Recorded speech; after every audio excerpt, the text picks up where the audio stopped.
Եթերում ABC Newsroom-ն է, ես Աննա Սարգսյանն եմ, բարի երեկո հարգելի հետևորդներ, կարևորը նախ համառոտ։ Օրենսդրական փաթեթ, որը փոխում է խաղի կանոնները, ընտրելու իրավունքից մինչև երդման տեքստ, ինչ են քննարկում ազգային ժողովում եւ ինչ փոփոխություններ են ուզում մտցնել նախքան նոր խորհրդարանի ձևավորվելը։ Հայոց ցեղասպանության թեման մեծ քաղաքականության խաչմերուկում, ինչու է Հայաստանը դարձել քաղաքական խաղի նոր գործիք, ով է շահում գործընթացից եւ ինչ է թաքնված Իսրայելի քայլի հետևում։ Կրթական բարեփոխում, թե արժե համակարգային շրջադարձ, ինչ է փոխվում դպրոցներում եւ ինչու են ցանկանում փոխարինել ռազմագիտություն առարկան։ Պուտինի ազդարարած դեֆիցիտը, վառելիքի ճգնաժամ Ռուսաստանում, ինչ է սպասվում ԵԱՏՄ երկրներին, երբ Մոսկվան փակում է վառելիքի ծորակը։ Կիևի ռեժիմի փոփոխությունն այլևս նախապայման չէ Պուտինի համար։ Մոսկվան թուլացնում է դիրքերը, թե պարզապես փոխում խաղի կանոնները։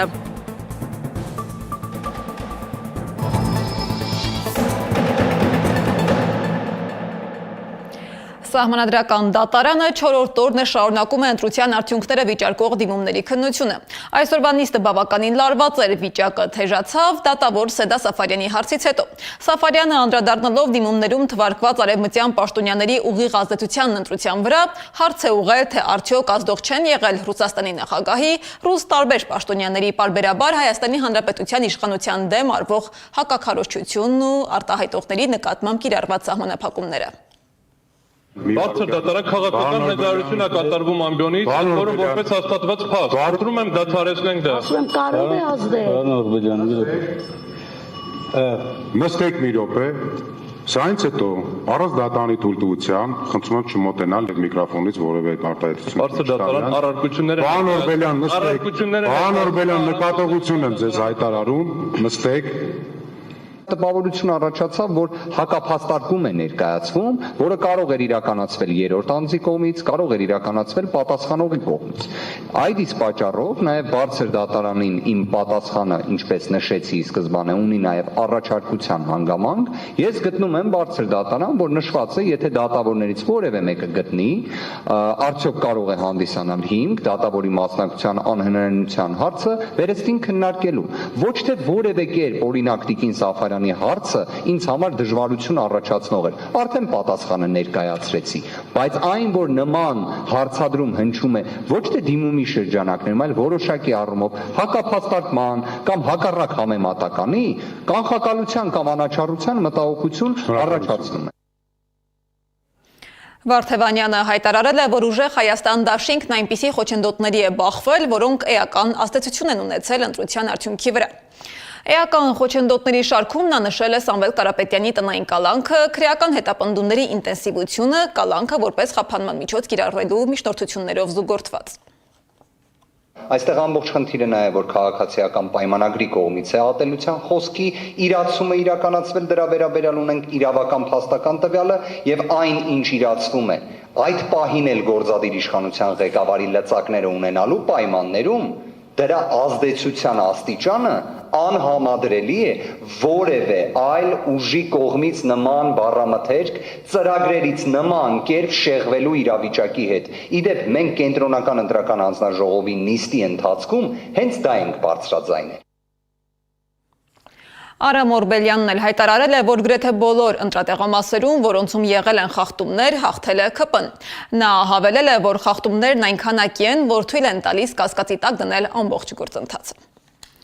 Մինչ սահմանադրական դատարանը շարունակում է քննել դիմումները, քաղաքական դաշտում մարդային արագացված օրենսդրական նոր նախաձեռնություններ են քննարկվում, որը համընկնում է իշխող ուժի սահմանադրական մեծամասնության հնարավոր կորստի ժամանակահատվածի հետ։ Օգոստոսի 2-ից հետո քաղաքական հավասարակշռության փոփոխությունը դառնում է փաստ, սակայն մինչ այդ կառավարությունը հրավիրել է ազգային ժողովի արտահերթ նիստ 43 հարցից բաղկացած օրակարգով։ Այս փաթեթում ընդգծված են ոչ միայն տնտեսական կամ տեխնիկական կարգավորումներ, այլև պետության ինստիտուցիոնալ հիմքերին վերաբերող սահմանադրական օրենքների փոփոխություններ, ընտրական օրենսգրքից հանրաքվեի մասին օրենք, նաև ազգային ժողովի կանոնակարգի մի շարք առանցքային դրույթներ։ Առանձին քննարկման առարկա է դարձել նաև քաղաքացիների ընտրական իրավունքի սահմանափակման վերաբերյալ առաջարկը։ Օրինակ, եթե երկար ժամանակ բացակա եք երկրից, ապա չեք կարող մասնակցել ընտրությանը։ Հատուկ ուշադրության կենտրոնում է նաև падգամավորների երթման տեքստի փոփոխությունը, որը ըստ քաղաքագետների վերաձևակերպում է պետական ծառայության գաղափարական հիմքերը, ներկայացնելով համազգային պարտավորությունների շրջանակը։ Անիա Բաղյանն է ուսումնասիրել թեման։ Օգոստոսի 2-ից իշխող ուժն այլևս չի ունենալու սահմանադրական մեծամասնություն, սակայն մինչ այդ կառավարության նախաձեռնությամբ հուլիսի 2-ին ազգային ժողովի արտահերթ նիստ է հրավիրվում, օրակարգում 43 հարց։ Դրանց թվում են ոչ միայն տնտեսական, այլև պետության հիմնարար ինստիտուտներին վերաբերող սահմանադրական օրենքների փոփոխություններ։ Քննարկվելու են օրինակ ընտրական օրենսգրքի, հանրաքվեի մասին օրենքի, ազգային ժողովի կանոնակարգի 2 առանձին նախագծեր, որոնցից մեկը վերաբերում է նաև ինքնավար մարմինների անդամների ընտրությանը, մինչև պաշտոնի թափուր դառնալը։ ՔՊԱ-ական 4 падգամավոր նախագիծ են ներկայացրել Հայաստանի Հանրապետության ընտրական օրենսգիրք սահմանադրական օրենքում լրացումներ կատարելու մասին։ Ըստ այդ նախագծի, Հանրապետությունից մոտ 160 օր բացակայելու դեպքում Հայաստանի քաղաքացին զրկվում է ընտրելու իրավունքից։ Մանրամասնում է Հայաստան խմբակցության падգամավոր Արթուր Խաչատրյանը։ Դա հայտարարություն է, դա մարդու հիմնարար ազատությունների սահմանափակում։ Ինչ հիմքով, ինչու։ Պատկերացրեք, ես 5 տարի ապրում եմ Հայաստանում, աշխատում եմ, համալսարանում դարս եմ տալիս, հանկարծ ընտրություններից առաջ 160 օրով գնում եմ ինչ-որ մի համալսարան, ենթադրենք Օքսֆորդի համալսարան, հետազոտություն անելու եւ ընտրություններից մի շաբաթ առաջ գալիս եմ Հայաստան։ Ինչ տրամաբանությամբ են իրանք զրկում ինձ քվեարկելու իրավունքից։ Սա հարված է ժողովրդավարությանը, նշում է ուժեղ Հայաստան կուսակցությունների դաշինքի падգամավորի թեկնածու Գոհար Մելոյանը։ Նրա խոսքով նախագծի օրակարգ բերելու առաջնահերթությունն իշխող ուժը զգացել է ընտրությունից հետո միայն։ Հայաստանից դուրս արտագնա աշխատանքի մեկնողների թիվը մեծ է։ Բացի այդ, Հայաստանը մեծ սփյուռք ունի։ Այդքան մարդու ընտրելու իրավունքից զրկելը ճիշտ չէ, կարծում է Մելոյանը։ Փորձում են սահմանափակումներ դնել Հայաստանի Հանրապետության այն քաղաքացիների համար, ովքեր օրինակ վերջին 6 ամսից ավելի երկար ժամանակահատված Հայաստանի Հանրապետությունում չեն բնակվել։ Մեր բնույթի, պետության եւ ազգի համար դա ծայրաստիճան ուղիղ միջամտություն է քաղաքացու կամքին, որովհետեւ մենք մեծ սփյուռք ունենք, մենք գիտենք, որ շատ քաղաքացիներ ունենք, որ պարբերաբար արտագնա աշխատանք են մեկնում, կրթության հիմքով են բացակամ, չնայած որ իրենք լրամշակեցին այդ նախագիծը, այնուամենայնիվ բացահայտ է, որ փորձում են նեղացնել ընտրողների շրջանակը, որովհետև իրենք առնվազն իրական պատկերը տեսել են, քաղաքացիները կամ արտահայտությանն էլ ականատես եղան։ Տարընթերցման հնարավորություն են տալիս ՔՊ-ի առաջարկած ազգային ժողովի կանոնակարգի 2 առանձին նախագծեր, որոնցից մեկը վերաբերում է նաև ինքնավար մարմինների անդամների ընտրությանը մինչև պաշտոնի թափուր դառնալը։ Իշխանության նախաձեռնությունը ընդդիմությունը քաղաքական համատեքստում է դիտարկում, պնդելով, որ սահմանադրական օրենքների փոփոխությունները նման ժամանակահատվածում պատահական չեն։ Մինչդեռ իշխանության ներկայացրած հիմնավորումներում խոսվում է պետական մարմինների աշխատանքի անընդհատության եւ իրավական կարգավորումների կատարելագործման մասին։ Ես կարծում եմ, որ դա է նպատակը, որ իրենք ափալ-թափալ 8-րդ գումարման ազգային ժողովի վերջի օրերին փորձում են ապահովել իրենց համար ցանկալի արդյունքը, քանի որ 9-րդ գումարման ազգային ժողովում իրենց դիրքերը շատ ավելի թույլ են լինելու, քան թե 8-րդ գումարման խորհրդարանը։ Հուլիսի 2-ի արտահերթ նիստի օրակարգում ներառված է նաև падգամավորների երթման տեքստը փոխելու հարցը։ Նոր տեքստում падգամավորները չեն երթվելու համազգային նպատակները իրականացնելու համար։ Սա ինձ հիշեցնում է թուրքական քաղաքականությունը դեռևս 91 թվականից, դեռևս մինչև Հայաստանի անկախությունը 90-ականների կեսվերջերից, որ ասում էին հայաստանցի հայերը լավ են, իրանք պատրաստ են մեր հետ աշխատել, համագործակցել, իսկ սփյուռքի հայերը վատն են։ Մոռացեք, հիմնականում դաշնակցականն էին։ Եվ այս հայաստանցի հայեր, սփյուռքի հայեր տարանջատումը, թուրքական քաղաքականությունը այսօր իրականացնում է Նիկոլ Փաշինյանը։ Թե ընտրական օրենսգրքում առաջարկվող փոփոխություններում, թե падգամավորների երթման տեքստի փոփոխությունում եւ մի շարք այլ նախագծերում կարմիր թելի պես ձգվում է Փաշինյանի միայն Հայաստանում ապրողների վարչապետը լինելու թեզը, նշում է падգամավորը։ 43 հարցից բաղկացած օրակարգում հենց սահմանադրական օրենքների փոփոխություններն են արդեն դարձել քաղաքական քննարկումների հիմնական թեման։ Իսկ վերջնական որոշումը, թե այդ նախաձեռնություններից որոնք կդառնան օրենք, կընդունվի հուլիսի 2-ին ազգային ժողովի արտահերթ նիստում։ Անի Աբաղյան, Տարոն Ղանդիլյան, Նոնա Գևորգյան, ABC Media։ Ազգային ժողովի արտահերթ նիստում քննարկվող լայն օրակարգից հետո հանրային ուշադրության կենտրոնում է հայտնվել նաև կրթական համակարգում նախատեսվող փոփոխությունը։ Դպրոցներում ներդրվելու է անվտանգ կենսագործունեություն նոր առարկան, այն փոխարինելու է նախնական զինվորական պատրաստություն առարկային։ Առաջին հայացքից պարզապես կրթական թարմացում է, սակայն գործընթացը արդեն իսկ դուրս է եկել զուտ մեթոդական քննարկման շրջանակից եւ վերածվել է ավելի լայն գաղափարական եւ արժեքային բադավեճի։ Կրթության ոլորտի պատասխանատուները փոփոխությունը ներկայացնում են որպես ժամանակակից պահանջներին համապատասխանեցում, շեշտադրելով արտակարգ իրավիճակներում գործելու հմտությունների զարգացումը եւ կրթական բովանդակության ընդլայնումը։ Բայց մասնագիտական դաշտում հնչող գնահատականները վկայում են, որ խնդիրը միայն անվանափոխությունը չէ։ Հարցը վերաբերում է այն հիմնարար մոտեցմանը, թե ինչպիսին է պետության պատկերացումը քաղաքացու ձևավորման վերաբերյալ դպրոցական տարիքից սկսած։ Մի կողմում դիտարկվում է ավելի գործնական անվտանգության մշակույթի վրա հիմնված մոդել, մյուսում մտահոգություն կա, որ ռազմական պատրաստության աստիճանական դուրս մղումը կարող է փոխել ռազմահայրենասիրական կրթության տրամաբանությունը։ Այս հակադիր մոտեցումների ֆոնին քննարկումը աստիճանաբար վերածվում է հարցադրման։ Ինչ ուղղությամբ է շարժվում դպրոցը՝ դեպի պետական անվտանգության գիտակցություն, թե դեպի ավելի չեզոք աշխարհաքաղաքացիական կրթական մոդել։ Անահիտ Սարգսյանը գիտի մանրամասները։ Դպրոցներում նախնական զինվորական պատրաստություն առարկան փուլային կարգով անվտանգ կենսագործունեություն առարկայով փոխարինելու նախաձեռնությունը դեռևս հանրային քննարկման փուլում է, սակայն արդեն իսկ մասնագիտական շրջանակներում մի շարք հարցեր եւ մտահոգություններ է առաջացրել։ Թեև ԿԳՄՍ նախարարությունը փոփոխությունը ներկայացնում է որպես կրթական բովանդակության ընդլայնում, ներառելով նաև արտակարգ իրավիճակներում գործելու հմտություններ, մասնագիտական շրջանակներում շեշտում են։ Հիմնական խնդիրը ոչ թե անվանափոխությունն է, այլ գաղափարական փոփոխությունը։ Եվ չնայած դեռ պարզ չէ նոր առարկայի ամբողջական բովանդակությունը, սակայն ակնհայտ է, թե ինչ ուղղությամբ ենք շարժվում։ Այս հիմնավորումը բավական չի, որովհետև այդ հիմնավորումը բավական կլներ, եթե մնար ՆԶՊ-ն եւ ավելանային լրացուցիչ հմտություններ, որոնք մարդկանց կպատրաստեին ջրհեղեղների, հրդեհների, երկրաշարժերի տարբեր ժամանակ, թե ինչպես պետք է պահել եւ անվտանգությունը ապահովել, բայց ոչ դրա փոխարեն։ Դա կլիներ, երբ որ մենք ուղղակի ժամերը ավելացնեինք, բայց ոչ նորից եմ ասում դրա փոխարեն։ Եվ դրա համար պարզ է արդեն ակնհայտ է ընդհանուր քաղաքականությունը դեպի ուր է տանում, անվտանգության մասին խոսելիս ավելի շատ խոսելու են կարծես թե աղետների մասին եւ ոչ պատերազմների մասին։ Ռազմական փորձագետ Կարեն Հովանիսյանի գնահատմամբ, եթե նախկինում նախնական զինվորական պատրաստությունը հաճախ ունեցել է ձևական բնույթ եւ բավարար գործնական արդյունք չի ապահովել, ապա ցանկացած նոր մոդելի դեպքում կարեւոր է, որ այն զարգացնի աշակերտների հմտությունները, հատկապես զենք զինամթերքի օգտագործման կանոնների տիրապետման առումով։ Տեսականորեն արտակարգ իրավիճակների դեպքում էլ նաեւ պետք է մարդը տիրապետի զենքի, այսպես ասենք, մինիմալ կարգու կանոնին եւ կարողանա զենքից ինքը օգտվել արտակարգ իրավիճակներում եւս այդպես պետք է լինի։ Բայց չեմ կարող ասել, թե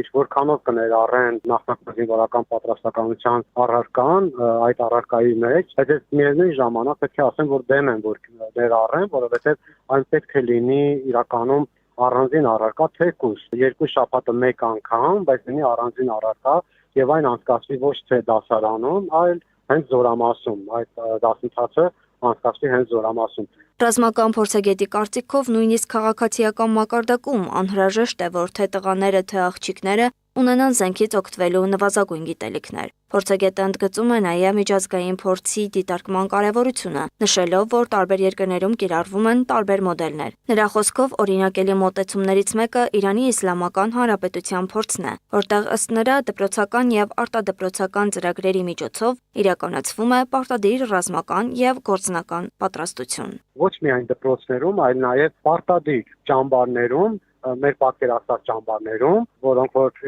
Իրանի Իսլամական Հանրապետության դեպքում տևում են 15-ից մինչև 30 օր, ամեն տարի պարտադիր անցնում են տղաները, պարտադիր անցնում են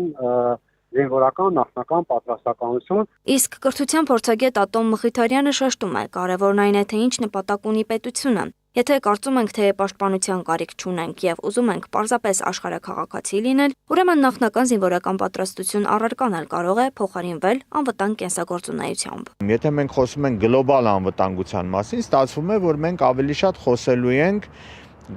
գլոբալիզացիայի, աշխարհաքաղաքականության կամ աշխարհի քաղաքացի լինելու մասին, որտեղ ընդհանրապես զենք կիրառել, սեփական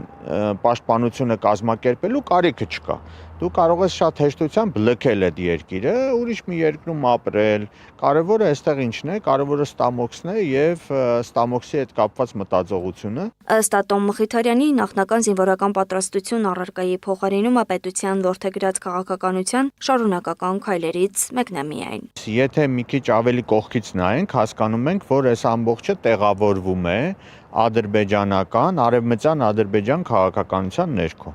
որովհետև Ադրբեջանը ինչ է ասում, ասում է, որ Հայաստանին զինված ուժեր պետք չեն, նրան բանակ ընդհանրապես պետք չի, եւ մեր իշխող կուսակցության վարչախմբի ներկայացուցիչներն էլ ասում են, որ Հայաստանի անվտանգության երաշխավորը Ադրբեջանն է։ Մասնագետների գնահատմամբ անվտանգ կենսագործունեություն առարկայի ներդրման շուրջ քննարկումը դուրս է գալիս միայն կրթական ծրագրի շրջանակից եւ վերածվում է ավելի լայն հարցի։ Մեզ առհասարակ պետք է ռազմահայրենասիրություն, թե ոչ, եւ ինչ ոգով է դպրոցում դաստիարակվում աշակերտը, առաջին հերթին որպես պետության քաղաքացի, թե աշխարհաքաղաքացի։ ԿԳՄՍՆ-ից փոխանցում են առարկան ներդրվելու է 2026-ից 2027 ուսումնական տարում 5-րդ եւ 10-րդ դասարաններից սկսած, իսկ մինչեւ ներդրման ավարտը կպահպանվի նախնական զինվորական պատրաստություն առարկան։ Անահիտ Սարգսյան, Էդիկ Մալաքյան, Աշոտ Բարբարյան, ABC Media։ Եթե դպրոցական կրթության շուրջ քննարկումները վերաբերում են պետության պատկերացմանն ու արժեքային ուղղությանը, ապա նույնքան գաղափարական բնույթ ունի նաև հայոց ցեղասպանության թեմայի վերադարձը միջազգային օրակարգ։ Իսրայելի կողմից հայոց ցեղասպանության ճանաչման որոշումը, որն անմիջապես կորտ արձագանքի է արժանացել Թուրքիայում եւ Ադրբեջանում, առաջին հայացքից կարող է ընկալվել որպես պատմական արդարության հաստատման քայլ։ Սակայն տարածաշրջանային արձագանքներն ու քաղաքական հայտարարությունները ցույց են տալիս, որ գործընթացը շատ ավելի խորքային է, քան միայն արժեքային դիրքորոշումը։ Թուրքիան ասում է, թեման քաղաքական նպատակներով է օգտագործվում։ Բաքուն այն մեկնաբանում է որպես վտանգավոր նախադեպ, մինչդեռ վերլուծական դաշտում ձևավորվում է այլ պատկեր։ Սա կարող է լինել ոչ թե պատմության մասին որոշում, ոչ թե հայերի մասին որոշում, այլ ներկայիս ուժային բալանսների վերադասավորման հերթական քայլ։ Այսինքն, հայոց ցեղասպանության թեման վերածվել է քաղաքական ազդեցության գործիքի։ Իսկ ինչու հենց հիմա եւ ինչ հաշվարկներով են այս թեման վերադարձնում միջազգային օրակարգ, ռեպորտաժում։ Պատմական ողբերգությունները երբեմն վերադառնում են ոչ թե արդարության, այլ քաղաքականության օրակարգով։ Ավելի քան 1 դար անց Իսրայելի կառավարությունը որոշել է ճանաչել հայոց ցեղասպանությունը։ Սա անմիջապես կոշտ արձագանքի է արժանացել Թուրքիայում եւ Ադրբեջանում։ Թուրքիան հայտարարել է, թե Իսրայելը պատմական թեման օգտագործում է քաղաքական նպատակներով, իսկ Բաքուն կոչ է արել վերանայել դիրքորոշումը։ Հարց է առաջանում՝ ինչու հենց հիմա։ Քաղաքական վերլուծաբան Ստեփան Դանիելյանի գնահատմամբ նման որոշումները մեծ քաղաքականության մեջ հազվադեպ են լինում զուտ արժեքային դրդապատճառներով։ Ընդհանրապես բոլոր հարցերը լուծվում են պրագմատիկ դաշտում, ցանկացած ցեղասպանություն, ողբերգություն եւ այլն, այդ ամեն ինչը քաղաքական ազդեցություն ունենալու համար է օգտագործվում կամ որևէ մի այլ երկրին մեղադրելու համար, կոնկրետ շահեր սպասարկելու համար։ Դանիելյանի խոսքով այս որոշումը պետք է դիտարկել Իսրայել-Թուրքիա հարաբերությունների խորացող լարվածության համատեքստում, որտեղ կողմերի միջև մրցակցությունն արդեն դուրս է եկել դիվանագիտական հարթությունից։ Նրա գնահատմամբ Թուրքիան վերջին տարիներին հավակնում է իսլամական աշխարհի առաջնորդության դերին, փորձելով շահարկել նաև Երուսաղեմի հարցը եւ Ալ-Ակսա մզկիթի թեման։ Ըստ քաղաքագետի, հենց այստեղ են բախվում Իսրայելի եւ Թուրքիայի շահերը։ Այն երկիրը, որ կարողանա այդ հարցերում լուծում գտնել կամ հետապնդել այդ հարցերը, ապա ինքը լիդերության հարցեր լուծում իսլամական աշխարհում։ Այդ առումով Իսրայելի գոյությունն ու Թուրքիայի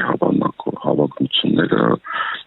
իրար հակոտնյալ են։ Թուրքիան իր հերթին պնդում է, որ Իսրայելը հայոց ցեղասպանությունը ճանաչում է Գազայի ցանրության ուշադրությունը շեղելու համար։ Անկարան պնդում է, Իսրայելը փորձում է ստվերել Հագայի դատարանում ընթացող սեփական դատավարական թեման։ Միանշանակ կարելի է համաձայնել, բայց ավելի շուտ ոչ թե ուշադրություն շեղել, այլ հակակշռել։ Թուրքիան մեղադրում է Իսրայելին Գազայից ցեղասպանություն կազմակերպելու գործում Իսրայելը մեղադրում է Թուրքիային, որը նույնպես ցեղասպանություն է իրականացրել եւ ըստ էության փորձում է ցույց տալ, որ Թուրքիան այն երկիրը չի, որը կարող է ցեղասպանության հարց բարձրացնել։ Ըստ Դանիելյանի այստեղ առանցքային հարց է թրիփը, որը սկզբնապես եղել է իսրայելական նախագիծ Իրանը հյուսիսից շրջափակելու նպատակով։ Այսօր սակայն Անկարան ու Բաքուն այն փորձում են վերածել թուրքական աշխարհը միավորող հանգույցի, ինչը Իսրայելի համար նոր մարտահրավեր է ստեղծում։ Հայոց ցեղասպանության թանգարան ինստիտուտի նախկին տնօրեն Հայկ Դեմոյանը կատարվածը պատմական իրադարձություն չի համարում։ Նա կասկածիտակ է դնում, թե Իսրայելը այս քայլն արել է իբրև բարոյական պարտականություն, քանի որ նախկինում Իսրայելի ղեկավարությունն ունեցել է խիստ ժխտողական դիրքորոշում։ Նա նաև անդրադառնում է Հայաստանի իշխանությունների վերջին 2 տարվա հակասական քայլերին, հայոց ցեղասպանության թեմայից մինչև Պաղեստինի ճանաչումը։ 2 տարի առաջ Հայաստանի ներկայիս իշխանությունները, որոնք բացի մի քանի դրսևորումով շղթել են հայոց ցեղասպանության պատմական փաստը, հաջողանալու համար Թուրքիային, ինքնախոստովանանք են տվել, որ մասնակցել են Արցախայցյան դեմ իրականացված ցեղասպանությանը եւ որոշում կայացեցին 2 տարի առաջ ճանաչել Պաղեստինի անկախությունը։ Դեմոյանը հարցադրում է անում, արդյոք Իսրայելը փորձում է փոխանակման խաղ խաղալ Հայաստանի հետ հայոց ցեղասպանության ճանաչումը պայմանավորելով Պաղեստինի ճանաչումից հրաժարվելով։ Չկա այդպիսի բան, որտեղ Իսրայելը գիտի, որ Իսրայելը այդպիսի խնդիր չունի Հայաստանին համոզելու, եկեք փոխանակվենք Պաղեստինի պետությունը մի ճանաչեք կամ չեղարկեք այդ ճանաչումը, ես կճանաչեմ հայոց ցեղասպանություն։ Եվ այստեղ մենք մի շրջապտույտի մեջ ենք ընկնում շատ վատ, որի ծայրերը չենք հասկանում, թե որտեղից է սկսվում եւ որտեղ է վերջանում։ Ըստ պատմաբանի հանրագումարում այս քայլի հետևում ոչ գիտական հետաքրքրություն կա, ոչ էլ զուտ բարոյական ինքնամաքրում, այլ սառը աշխարհաքաղաքական հաշվարկ։ Իսկ Ստեփան Դանիելյանի գնահատմամբ այս որոշումը կարող է հիմք դնել նոր աշխարհաքաղաքական փոփոխությունների, քանի որ տարբեր երկրներ վերաիմաստավորում են իրենց շահերը։ Նրա խոսքով այդ հնարավորություններից օգտվելու համար Հայաստանին անհրաժեշտ է իշխանություն, որը կսպասարկի երկրի ազգային շահերը։ Միջազգային քաղաքականության եւ անվտանգության օրակարգում կարևոր դեր ունեցող թեմաներից է նաեւ հանքային ռեսուրսների եւ ռազմավարական նյութերի շուրջ գործակցությունը։ Հայաստան-Միացյալ Նահանգներ գործակցությունը հազվագյուտ եւ կրիտիկական հանքանյութերի ոլորտում վերջին շրջանում ձևավորվում է որպես նոր ռազմավարական ուղղություն։ Այսօր այս թեման կրկին հայտնվել է օրակարգում Հայաստանի դեսպան Նարեկ Մկրտչյանի եւ Միացյալ Նահանգների երկրաբանական ծառայության միջազգային ծրագրերի գրասենյակի տնօրենի հանդիպման ֆոնին, որտեղ քննարկվել են գործակցության ընդլայնման հնարավորությունները եւ ոլորտային ծրագրերի իրականացումը։ Սակայն այս գործընթացը նոր չէ, դրա հիմքերը դրվել են դեռ ամիսներ առաջ Հայաստանի եւ Միացյալ Նահանգների միջև ստորագրված ռազմավարական գործակցության շրջանակում։ Հենց այդ համատեքստում մեկ ամիս առաջ պատրաստված մեր ռեպորտաժը մանրամասնում էր, ինչ նշանակություն կարող է ունենալ հազվագյուտ հանքանյութերի ոլորտը Հայաստանի տնտեսական եւ արտաքին քաղաքական օրակարգում եւ ինչու է Հայաստանի Հանրապետությունը հետաքրքրում Միացյալ Նահանգներին։ Հայաստանի եւ Միացյալ Նահանգների միջև հազվագյուտ հանքանյութերի ոլորտում գործակցության շուրջ քննարկումները նոր հարց են առաջ բերել։ Վաշինգտոնի հետաքրքրությունը պայմանավորված է միայն հայկական ռեսուրսներով, թե այստեղ աշխարհաքաղաքական հետաքրքրությունն է առանցքայինը։ Ամենայն հավանականությամբ Հայաստանում կան տարբեր այդ տիպի միներալներ, որոնք իսկապես հետաքրքրում են Միացյալ Նահանգներին։ Բայց այլ բան է, որ այդ պայմանագիրը, եթե դուք ուշադիր կարդաք, այնքան էլ Հայաստանի ձեռնատու չէ, որտեղ այնտեղ խոսքը չի գնում այդ, ասենք թե դրա ինչ որ արդյունահանման, վերամշակման, որտեղ ցանկացած հանքահումքի արդյունահանում ինքը դառնում է էֆեկտիվ, եթե դու դրա վերամշակումը, գոնե մասսան վերամշակումը քո տարածքում ես անում։ Եթե դու միայն հանքի արդյունահանողն ես եւ արտահանողը, ապա դա բերում է քեզ մինիմալ օգուտներ եւ ահռելի վնասներ, որտեղ հանքարդյունաբերությունը ինքնին էկոլոգիական առումով բավականին վնասակար է։ Արմեն Մանվելյանը նշում է, ժամանակին Սովետական Միությունում ակտիվորեն հետազոտություն է իրականացվել, թե Հայաստանի տարածքում որտեղ կան հանքանյութեր, հիշեցնում Արփասեվան նախագծի մասին։ Սյունիքի հարստությունը հիմնականում մոլիբդենն է, սակայն տարածքն ամբողջովին ուսումնասիրված չէ։ Հնարավոր է գտնվեն նաև այլ օգտակար հանքանյութեր։ Բացի դրանից, կախված տեխնոլոգիական զարգացումից պահանջարկը փոխվում է։ Միգուցե նախկինում էլ են գտել, սակայն չի եղել պահանջարկ։ Այսինքն Վաշինգտոնն իսկապես հետաքրքրություն ունի այս տարածքի նկատմամբ։ Պետք է հաշվի առնել եւ Միացյալ Նահանգների շահերը եւ բնականաբար սեփական ազգային տնտեսության շահերը։ Դա մասնագիտական արդեն քննարկման առարկա է, ինչը Հայաստանի պարագայում տնտեսության կառավարման օղակներին շատ բնորոշ չէ, որ կատարեն ճշգրիտ հաշվարկներ եւ ասեն, թե որքանով է նպատակահարմար։ Այժմ խոշոր խաղացողները ռեսուրսների մեծ պահանջարկ ունեն եւ իրենց ուշադրությունը կենտրոնացնում են այն տարածաշրջանների եւ երկրների վրա, որտեղ հնարավոր է ռեսուրսներն ավելի մատչելի գնով ձեռք բերել։ Հայաստանը շատ ավելի մեծ աշխարհատնտեսական նախագծի մաս է, որի նպատակը Հարավային Կովկասով եւ Կենտրոնական Ասիայով անցնող նոր մատակարարման շղթաների ձևավորումն է, կարծում է տնտեսագետ Թաթուլ Մանասարյանը։ Միացյալ Նահանգները նաև իր ներկայությունը ապահովելու համար տարածաշրջանում, հատկապես Իրանի սահմանի մոտ, բնականաբար դա ավելի ձեռնտու է համարում եւ քաղաքական առումով եւս հիմնավորված։ Իսկ Արմեն Մանվելյանը սա համարում է վատագույն պայմանագրերից մեկը եւ կարծում է, որ եթե ամերիկացիները կարողացան ռուսներից վերցնել հանքանյութերի քարտեզները, ել ավելի վատ կլինի։ Ինչ վերաբերում է Կենտրոնական Ասիայի վրա դուրս գալու մասին, ապա փորձագետը սա Ադրբեջանի կողմից շրջանառվող միֆ է համարում, որից էլ օգտվում է գործող ռեժիմը։ Կենտրոնական Ասիայից ապրանքը կգնա դեպի Եվրոպա, Եվրոպայից էլ կգնա դեպի Չինաստան, չի գալու։ Ոչ ընդդեից ապրանք, ոչ թե այս ճանապարհը թրիփ կոչվածը պետք է միայն Թուրքիային ու Ադրբեջանին։ Ոչ մեկին այլևս պետք չի։ Որովհետև ցանկացած ճանապարհ, որով 74%-ով վերահսկվում է Միացյալ Նահանգների կողմից, երբեք Չինաստանը չի օգտագործի իր ապրանքների արտահանման համար։ Սա մեկ էլ, եկեք սա այս հասկանանք, որովհետև ընդհանրապես եթե դուք վերցնեք Չինաստանի քաղաքականությունը մեկ գոտի, մեկ ճանապարհ, ապա դրա ամբողջ գաղափարն անում, որպեսզի հնարավորինս իրենց կախվածությունը ծովային ուղիներից, որոնք վերահսկվում են բրիտանացիների ու ամերիկացիների կողմից, քչացնեն։ Տնտեսագետ Թաթուլ Մանասարյանի խոսքով այսօր ռեսուրսների նկատմամբ գլոբալ մրցակցությունը սրվում է, սակայն Հայաստանի նկատմամբ ամերիկյան հետաքրքրությունը միայն տնտեսական չէ։ Նրա գնահատմամբ քաղաքականությունն ու տնտեսությունն արդեն անբաժանելի են, եւ Միացյալ Նահանգները ձգտում է ամրապնդել իր ներկայությունը տարածաշրջանում, այդ թվում Իրանի սահմաններին մոտ տարածքներում։ Կարճ ասած, գերտերությունների նոր պայմանավորվածություններ են անհրաժեշտ ազդեցության գոտիները իրենց մեջ կիսելու կամ վերաբաշխելու համար։ Միացյալ Նահանգները տարբեր աստիճանի հետաքրքրություններ է ունեցել Հայաստանի Հանրապետությունում եւ դա երբեք չի դարձրել, արդեն մոտ կես դարից ավելի է, ինչ Միացյալ Նահանգների դեսպանատունը երևի տարածաշրջանի իր չափերով ամենամեծ դեսպանատունն է, այնպես որ սա հուշում է, որ դա նոր երևույթ, ուրիշ բան, որ ավելի կոնկրետ քայլեր են ձեռնարկվում, բայց Միացյալ Նահանգները մշտապես ուշադիր հետևում է զարգացումների եւ Հայաստանում եւ Հայաստանի հարևան երկրներում։ Մանասարյանը հիշեցնում է, Վաշինգտոնի հետաքրքրությունը Հայաստանի նկատմամբ նոր չէ։ Տարիներ շարունակ Միացյալ Նահանգները հետևել է տարածաշրջանային զարգացումներին, իսկ այսօր այդ հետաքրքրությունը վերածվում է ավելի կոնկրետ քաղաքական եւ տնտեսական քայլերի։ Ըստ Մանվելյանի, համենայն դեպս, այսպես կոչված միջին միջանցքը չի կարող աշխատել բազմաթիվ պատճառներով։ Դրա առաջ մեծ խոչընդոտ կա հանձինս Կասպից ծովի, հաղթարել այդ ծովը բավականին բարդ է, որտեղ ինքը բավական սաղր ծով է։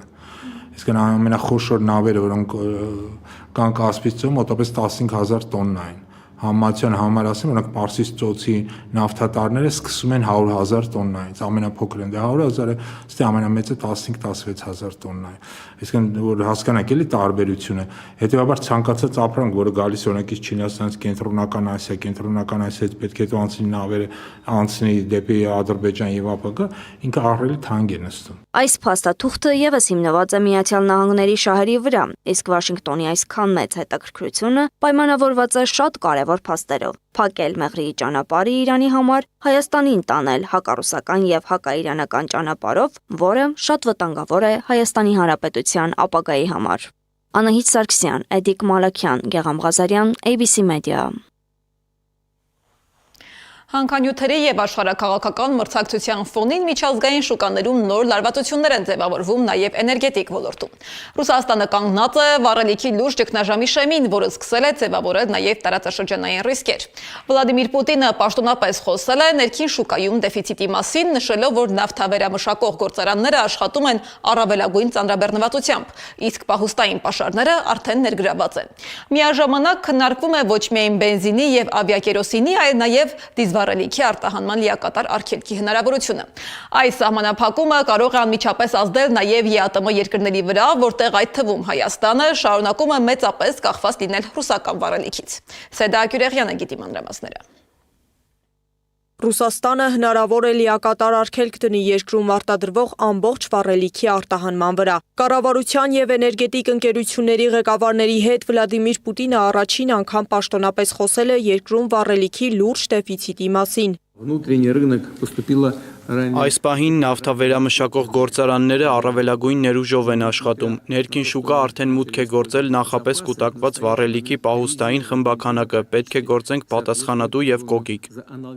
Ռուսաստանից արտահանման լիակատար արգելքի տակ են բենզինը եւ ավիակերոսինը։ Պուտինը հայտարարել է քննարկում են դիզվառելիքի արտահանման լիակատար արգելքի հարցը։ Փոխվարչապետ Նովակն էլ հունիսի 28-ին վառելիքի ներմուծման անհրաժեշտության մասին է հայտարարել։ Վառելիքի ներմուծման հնարավորությունը դիտարկվում է որպես ռուսական վառելիքի շուկայում կայունություն ապահովելու միջոցներից մեկը։ Ներկայումս իրականացվում են երկու հիմնական միջոցառում, որոնց համար արդեն ստեղծվել են արտոնյալ հարկային պայմաններ։ Ուկրաինական հարվածների հետևանքով է Ռուսաստանում այս վիճակը ստեղծվել։ Գուրգանի մարզում օրինակ մեկ մեքենային 40 լիտր բենզին եւ 80 լիտր դիզվառելիք կարող են վաճառել։ Պենզայի, Օմսկի, Տյումենի, Նովոսիբիրսկի, Կուրսկի, Բելգորոդի եւ Բրյանսկի մարզերում եւս խիստ սահմանափակումներ են։ Ղրիմում բենզինի վաճառքը ընդհանրապես դադարեցվել է։ Ղրիմից կարող ենք գնալ Ռուսաստանի մայրցամաքային հատված, որովհետև այնտեղից թույլատրվում է 100 լիտր բենզին բերել, բայց գնային առումով մենք ենք տուժում։ Եվ վերջո պետք է հասնել այնտեղ ու հետ գալ։ Կամ ուղղակի պիտի մեքենա թողես ու հասարակական տրանսպորտով շրջես։ Բաքս դատարկ է։ Իմ մեքենան գազով չէ, միայն բենզինով է աշխատում։ Չկա բենզին, չկա աշխատանք, կնստեմ տանը։ Ռուսաստանը 2023-ին է առաջին անգամ բախվել վառելիքի դեֆիցիտի խնդրին։ 2023-ին ու 24-ին արտահանման մասնակի սահմանափակումներ է դրել։ 25-ի հոկտեմբերին էլ դիզելի ու ծովային նավթամթերքի վրա է արգելք դրել, որ կավարտվի այս տարվա հուլիսին։ Այս ընթացքում ԵԱՏՄ անդամ երկրները, այդ թվում Հայաստանը, արտոնյալ կարգավիճակ ունեին, բայց վերջին հայտարարություններում ԵԱՏՄ-ի բացառության մասին այլևս չի նշվում։ Ռուսական բենզինը, որը քվոտավորված է, իսկ մենք միշտ գիտենք, որ այնտեղ մենք մեր ունենք, ինքը նաև համատաբար էժան է միջին եվրոպական գներից։ Հետևաբար ես չեմ կարծում, որ Հայաստան բենզինի դեֆիցիտ կլինի, բայց որ բենզինի գնի թանկացում կլինի, դա միանշանակ։ Պետք չէ բացառել նաև վատագույն սցենարը, ասում է տնտեսագետը։ Եթե Ռուսաստանի գործերը ավելի վատանան, ԵԱՏՄ արտոնությամբ քվոտա ունեցող երկրներ վառելիքի արտահանումը եւս կարող է դադարեցվել։ Այդ դեպքում Հայաստանը կբախվի լուրջ խնդրի։ 2025-ին վառելիքի 61%-ը մեր երկիր Ռուսաստանից է եկել։ Վիճակագրությամբ Ռուսաստանին հաջորդող երկրից Իրանից հայկական շուկան ներմուծվել է նավթամթերքի ընդամենը 6%-ը։ Բացառված չէ, որ նաև դեպի Հայաստան եկող նույնիսկ այդ քվոտավորված ասենք բենզին ու դիզվառելիքը լիովին կտրվի եւ սա իսկապես կբերի խնդիրներ Հայաստանի համար։ Սա կարող է որոշակի մեծացնել Ադրբեջանից ներմուծումների քանակը, ասում է փորձագետը։ Ադրբեջանական շուկան սակայն չի կարող լրացնել Հայաստանում դեֆիցիտի բացը։ Ադրբեջանն ինքը ունի վառելիքի խնդիրներ։ Չնայած մեծ քանակությամբ դիզվառելիք է արտադրում, բայց օրինակ պրեմիում բենզինն ինքն է ներկրում Ռուսաստանից եւ Միացյալ Էմիրություններից։ Սեդա Գյուրեղյան, Էդիկ Մալաքյան, Նոնա Գևորգյան, ABC Media։ Պուտինը խոսել է նաև ռուս-ուկրաինական պատերազմի եւ Կիևի վերաբերյալ իր որոշումների մասին։ Այդ հայտարարությունները նոր քննարկումների ալիք են բարձրացրել։ Կրեմլը փոխում է իր մոտեցումը Ուկրաինայի հարցում, թե սա պարզապես հաշվարկված քաղաքական մանևր է։ Պուտինը խոսում է այնպիսի ձևակերպումներով, որոնք կարող են տպավորություն ստեղծել, թե որոշ կարմիր գծեր այլևս նույն ձևով չեն շեշտվում։ Օրինակ ասում է, Կիևի ռեժիմի փոփոխությունն այլևս նախապայման չէ։ Բայց միևնույն ժամանակ Մոսկվան շարունակում է պնդել իր հիմնական ռազմական եւ քաղաքական մոտեցումները առանց էական զիջումների նշանների։ Ինչ նոր խաղ է սկսվել ռուս-ուկրաինական հարաբերություններում, Անի Աբաղյանն է պատմում։ Спасибо. Прошу вас. Спасибо большое. Ռուսաստանը չի պատրաստվում փրկել Կիևի ռեժիմը, սակայն նաև չի խոսում իշխանափոխությունը որպես բանակցությունների նախապայման ներկայացնելու մասին։ Ռուսաստանի նախագահ Վլադիմիր Պուտինի վերջին հայտարարություններն առաջին հայացքից կարող են հռետորաբանության փոփոխություն թվալ, սակայն փորձագետների կարծիքով դրանք ավելի շատ բանակցային մարտավարության, քան ռազմավարության փոփոխության մասին են։ Պուտինը հայտարարել է, որ Ռուսաստանը մերժել է ռազմական գործողությունները միայն առանձին ուղղություններով սահմանափակելու ուկրաինական առաջարկը, պնդելով, որ նման քայլը հնարավորություն կտար Կիևին վերախմբավորել ուժերը եւ ուժեղացնել պաշտպանությունը հիմնական ճակատներում։ Բացի այդ, Պուտինը հայտարարել է. Ուկրաինայի զինված ուժերի կողմից ռուսական ենթակառուցվածքների վրա հարվածները չեն ազդում առաջնագծի, շփման գծի երկայնքով ստեղծված իրավիճակի վրա։ Դրանք իրականացվում են ոչ միայն մեզ վնաս հասցնելու, այլև Ռուսաստանի հետ դիմակայության շրջանակներում տեղեկատվական արշավը խթանելու համար։ Քաղաքագետի խոսքով վերջին ամիսներին կողմերի հռետորաբանությունում նկատվող փոփոխությունները պայմանավորված են բանակցային գործընթացի տրամաբանությամբ։ Եթե պատերազմի սկզբնական փուլում գերակշռում էին առավելագույն պահանջները, ապա այժմ կողմերը փորձում են ձևավորել բանակցային միջավայր, ինչը ենթադրում է նաև որոշակի ճկունություն։ Պուտինի հայտարարություններից ըստ Պողոսյանի կարելի է եզրակացնել, որ Ռուսաստանը պատրաստվում է ոչ թե արագ ավարտել պատերազմը, այլ նախ ամրապնդել դիրքերը մինչև հնարավոր նոր բանակցային փուլը։ Ուկրաինան մեծացնում է Ռուսաստանի վրա հարձակման տեմպերը այս փուլում, որպեսզի բանակցային գործընթաց ունենա ել ավելի ամուր դիրքեր, Ռուսաստանի որոշակի զիջումներ պարտադրելու կամ առնվազն Ռուսաստանի պահանջները մեղմելու համար։ Ռուսական կողմը իր հերթին պատրաստ չէ Ուկրաինային տալ հնարավորություն, այլ նախագահ Պուտինը հայտարարեց, որ Ուկրաինայի առաջարկը սահմանափակել ռազմական գործողությունների, եթե ճիշտ եմ հիշում, 50-60 կիլոմետր խորության վրա եւ կենտրոնացնել կոնկրետ 3 շրջաններում, իսկ մյուս շրջաններում ռազմական գործողությունները դադարեցնել Մոսկվան մերժել է։ Թեև բանակցային շփումները շարունակվում են, փորձագետը չի շտապում եզրակացնել, որ պատերազմի ավարտը մոտ է։ Նրա խոսքով հակամարտության ելքը կախված չէ միայն Մոսկվայից եւ Կիևից։ Սա կախված է բազմաթիվ կողմերի ցանկություններից, շահերից, հետևաբար վաղուց խոսել, որ հնարավոր է շուտապույտ ռազմական գործողությունների ավարտի մասին խոսել։ distinguished and respected. Պողոսյանի գնահատմամբ պատերազմի ավարտով առավել շահագրգռված են Միացյալ Նահանգներն ու Չինաստանը իրենց ավելի լայն աշխարհաքաղաքական առաջնահերթությունների պատճառով։ Միևնույն ժամանակ նրա կարծիքով երկարատև պատերազմը ձեռնտու չէ նաև Ռուսաստանին, քանի որ սահմանափակում է նրա հնարավորությունները այլ ռազմական ուղղություններում։ Ուստի, չնայած հռետորաբանության փոփոխություններին, հակամարտության ավարտի մասին խոսելը դեռ վաղ է։ Իսկ ներկայիս հայտարարությունները ըստ փորձագետի ավելի շատ հաջորդ բանակցային փուլի նախապատրաստության մասն են, քան մոտալուտ խաղաղության ազդակ։ Անի Աբաղյան, Աշոտ Բարբարյան, ABC Media։ Այս ժամի լրահոսն այսքանն էր, շարունակեք հետևել մեր հրապարակումներին, վստահ եղեք, որ բաց չեք թողնի տեղական ու միջազգային ամենահրատապ լուրերը։ Հաջողություն։